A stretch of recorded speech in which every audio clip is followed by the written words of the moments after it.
माफी मांगो, माफी मांगो, माफी मांगो, माफी मांगो। अरे दलाल दंडाचं करायचं काय? खाली मुंडावरती पाय। अरे बीजेपीचं दंडाचं करायचं काय? खाली मुंडावरती पाय। अरे कोळसा घोटाळा दंडाचं करायचं काय? खाली मुंडावरती पाय। MIDCला जमिनी लाटणारा दंडाचं करायचं काय? खाली मुंडावरती पाय। हम तुम्हारे साथ हैं, तुम संघर्ष करो, हम तुम्हारे साथ हैं।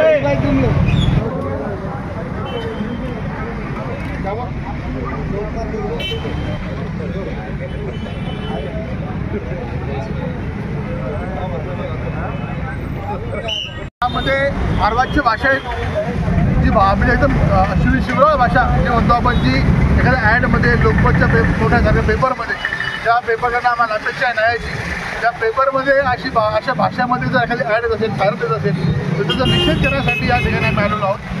या ठिकाणी आम्हाला जाब विचारायचं आहे लोकमतला, की अशी जी भाषा आपल्या पेपरमध्ये वापरली जाते की आपल्या ही सध्या योग्य आहे का, आणि जी पत्रकारितेच्या ह्याच्यामध्ये बसते का, हा सुद्धा आम्हाला प्रश्न या ठिकाणी त्यांना विचारायचा होता। त्यासाठी आम्ही या ठिकाणी आलेलो आहोत। लोकमतला आम्ही एक विनंती करतो की तुम्ही ॲड घ्या, तुमचा व्यवसाय करा, लोकांचे प्रश्न मांडा, लोकांच्या जाहिराती घ्या, परंतु ज्या भाषेचा वापर त्या जाहिरातीमध्ये केला जातो, ती जाहिरात रद्द केली पाहिजे आणि त्या जाहिरातीवर आपण स्पष्टीकरण दिलं पाहिजे आणि त्याची माफी मागितली पाहिजे। यासाठी आम्ही या लोकमतच्या ऑफिस आलेलो आहोत। आपलं नाव कुणाल खरा। आमच्या भावना दुखलेला आहे।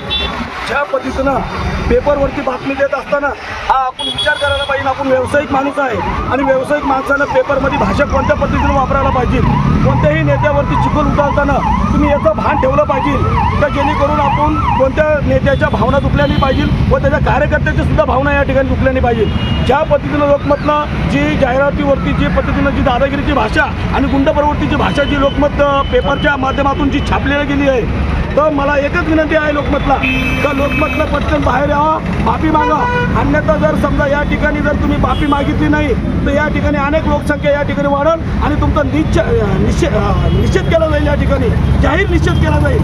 जेणेकरून तुम्ही लवकरच्या लवकर माफी मागा आणि या ठिकाणी हे विषय इथं इथं खतम करा आणि उद्याच्या पेपरला तुम्ही जाहीरनामा म्हणून हा मोठ्या अक्षरामध्ये, जेणेकरून पूर्ण जनतेला, औरंगाबाद शहराच्या पूर्ण जनतेला वाचता आला पाहिजे असं मोठ्या अक्षरामध्ये जाहीरनामा लिहून टाका तुम्ही। माझं नाव काकासाहेब काकडे। जय भीम, जय भारत।